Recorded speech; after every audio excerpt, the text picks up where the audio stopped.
Corona سے ہلاک ہونے والے طبی عملے کے لواحقین کو 5 لاکھ دیا جائے گا۔ سعودی کابینہ کے فیصلے پر عمل کرتے ہوئے کورونا وائرس سے ہلاک ہونے والے طبی عملے کے لواحقین کو 5 لاکھ ریال معاوضہ دینے کا عمل شروع کیا گیا ہے۔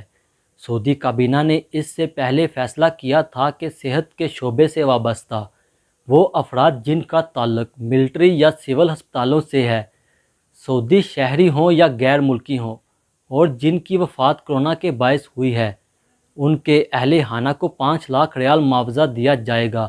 وزارت صحت کے ترجمان ڈاکٹر توفیق نے کہا کہ سرکاری اور نجی ہسپتالوں میں کام کرنے والے طبی عملے کو جو کورونا سے ہلاک ہوئے ہیں انہیں معاوضہ دیا جائے گا۔ یہ معاوضہ انہیں حکومت کی طرف سے دیا جائے گا۔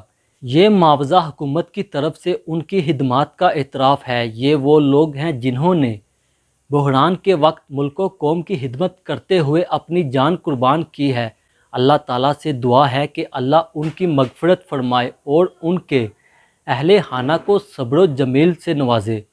ڈاکٹر توفیق نے خادم حرمین شریفین شاہ سلمان بن عبدالعزیز اور ولی عہد شہزادہ محمد بن سلمان کا شکریہ ادا کرتے ہوئے کہا کہ سعودی عرب میں صحت خدمات کا معیار بلند سے بلند تر کرنا حکومت کی اولین ترجیح ہے۔ عرب میں شعبہ صحت سے وابستہ عملہ وبا پر قابو پانے کے لیے متحد ہے، رہائشیوں کو بہترین سہولتیں فراہم کرنے کی کوشش کرتا ہے۔ کورونا وبا میں خدمات انجام دینے والے طبی عملے کی کوششیں اور قربانیاں ہمیشہ یاد رکھی جائیں گی۔